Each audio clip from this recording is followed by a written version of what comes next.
जनपद उधम सिंह नगर के जसपुर नगर से बड़ी राजनीतिक खबर सामने आई है। जसपुर क्षेत्रीय पूर्व विधायक और वरिष्ठ भाजपा नेता डॉक्टर शैलेंद्र मोहन सिंघल ने अपने कार्यालय में मीडिया से रूबरू होते हुए प्रदेश और स्थानीय स्तर की राजनीति पर बड़ा बयान दिया। डॉक्टर सिंघल ने कल जसपुर में कांग्रेस द्वारा आयोजित जन आक्रोश रैली को विफल बताया। उन्होंने जोर देकर कहा कि यह रैली वास्तविक जन आक्रोश नहीं थी, बल्कि वर्तमान विधायक आदेश सिंह चौहान द्वारा अपनी विधायिका और पार्टी की स्थिति बचाने के लिए आयोजित की गई थी। पूर्व विधायक ने जसपुर के कांग्रेस विधायक आदेश सिंह चौहान पर कई गंभीर आरोप लगाए। उनका कहना था कि विधायक जनता को भ्रमित करने के लिए आधारहीन और असंगत बयानबाजी कर रहे हैं। सिंघल ने कहा कि जसपुर विधानसभा में कांग्रेस अपनी स्थिति मजबूत करने के लिए जनता को बेवकूफ बनाने की कोशिश कर रही है। डॉक्टर शैलेंद्र मोहन सिंघल ने कांग्रेस विधायक के दावों का कड़ा पलटवार किया। उन्होंने बताया कि आदेश सिंह चौहान ने अपनी प्रेस वार्ता में रोडवेज बस अड्डा, स्टेडियम और पॉलिटेक्निक कॉलेज जैसी मूलभूत सुविधाओं का निर्माण करने का दावा किया, जबकि वास्तविकता कुछ और है। पूर्व विधायक ने याद दिलाया कि सन 2014 में हरीश रावत की सरकार के दौरान उनके जन्मदिन के अवसर पर तत्कालीन मुख्यमंत्री द्वारा स्टेडियम का उपहार प्रदान किया गया था। इसके बावजूद आज तक जनता को ये सुविधाएं धरातल पर नहीं मिली।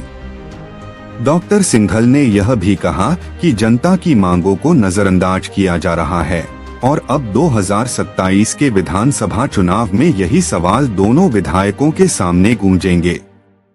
उन्होंने कहा कि चुनावी माहौल में जनता स्टेडियम और रोडवेज बस अड्डे की वास्तविक स्थिति को भलीभांति जान जाएगी। पूर्व विधायक ने निष्कर्ष निकालते हुए कहा कि वर्तमान विधायक अपनी घोषणाओं और दावों में जनता को भ्रमित कर रहे हैं, जबकि भाजपा हमेशा जनता की वास्तविक समस्याओं के समाधान के लिए प्रतिबद्ध रही है। भाजपा नेता ने स्थानीय प्रशासन और जनप्रतिनिधियों को याद दिलाया कि विकास और मूलभूत सुविधाओं की दिशा में ठोस कदम उठाना आवश्यक है, न कि केवल चुनावी दावे करना। उन्होंने यह भी चेतावनी दी कि जनता जागरूक है और चुनाव में अपने अधिकारों का इस्तेमाल करेगी।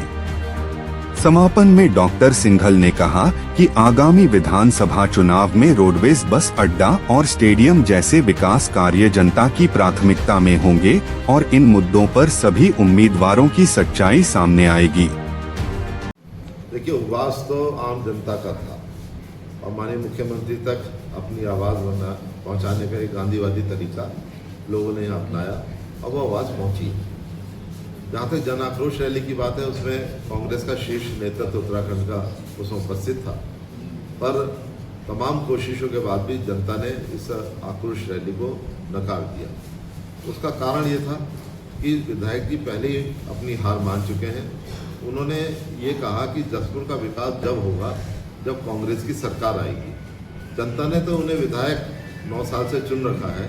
उन्होंने संघर्ष का रास्ता या जो वास्तविक रास्ते होते हैं वो ना निभाकर उन्होंने जो है एक रैली के माध्यम से कुछ बातें जनता के बीच में रखना चाहिए जो जनता ने सुनना नहीं चाहा।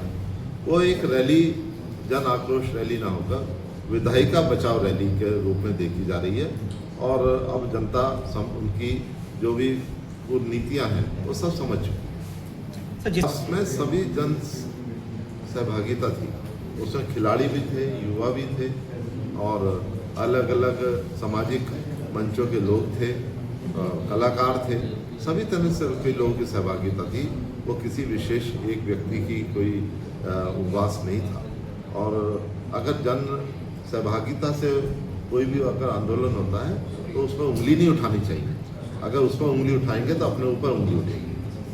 सर, कल विपक्ष में रहते हुए हमने भी बहुत रैलियां करी, 7-7, 8-8 हज़ार। जब हमने किसानों का आंदोलन किया 6,600 लोगों ने अपनी गिरफ्तारी दी थी और ये 500 आदमी भी एकत्रित नहीं कर पाए।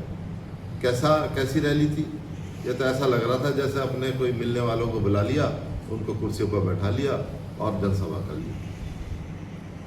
तो इतना छोटा सा टेंट लगाया कि उसमें 500 से आदमी ज़्यादा आ ही नहीं सकते और टेंट से बाहर तो कोई खड़ा ही नहीं था। तो कैसे बहुत बड़ा समूह में मानूंगा? जवाब मैं नहीं दे पाऊंगा, जो तो वही बताएं जिन्होंने फ्लेक्सी लगाई।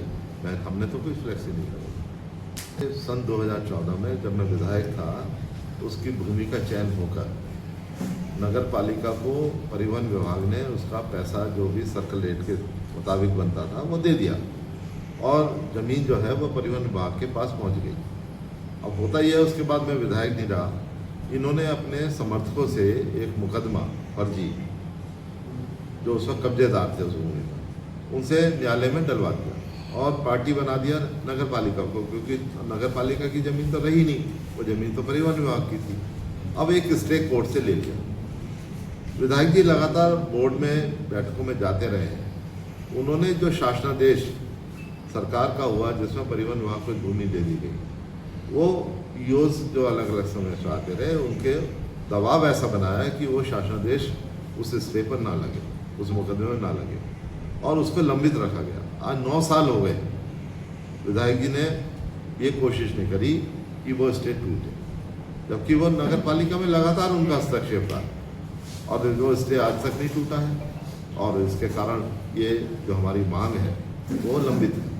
तो इसमें उनका तौर तरीका, कार्यशैली इस तरह की रही है कि हर मामले को अटकाया जाए जिससे कार्य ना हो, और मैं ज़बरदस्ती एक तरह से जनता के बीच में बातें उठाता रहूं कि ये कार्य नहीं हुआ, ये नहीं हुआ। जो कार्य वो खुद कर सकते थे, एक स्टे तोड़वा सकते थे, कोई बहुत मुश्किल काम नहीं है। और उन्होंने नगर पालिका प्रशासन को ऐसा दबाव में लिया कि वास्तविकता कोर्ट के सामने ना पहुंचे और अपने समर्थकों को कोर्ट में भेजकर इसको लंबित रखा हुआ। सर, जो समस्याएं वो तो हमेशा चर्चा में रहेंगी, ये तो बात सही है, जो क्योंकि समस्या है वाकई और लोग चाहते हैं। और मैं तो इसलिए मैं कह रहा हूँ कि ये जो भ्रमित कर रहे हैं लोगों को अपने तौर तरीकों से, मैं तो इसलिए कह रहा हूँ कि मैं खुली चुनौती दे रहा हूँ कि एक मंच पर, मैं तो पत्रकार साथियों से कहूँगा कि वो मंच सजाएं और वो अपने वो भी समर्थक लाएंगे, मैं भी अपने समर्थक लाऊंगा और जनता के बीच में जो ये प्रकरण है, चाहे वो स्टेडियम का हो, चाहे बस अड्डे का हो, चाहे डाम क्षेत्र में बार बार कहते हैं राजस्व क्षेत्र घोषित किया जाए, उस पर मैं खुली बहस के लिए तैयार हूँ। अब वो मेरा आमंत्रण को स्वीकार करें और बहुत शीघ्र इस पर खुली बहस हो तो जनता अपने आप तय करेगी कौन सही है कौन गलत है।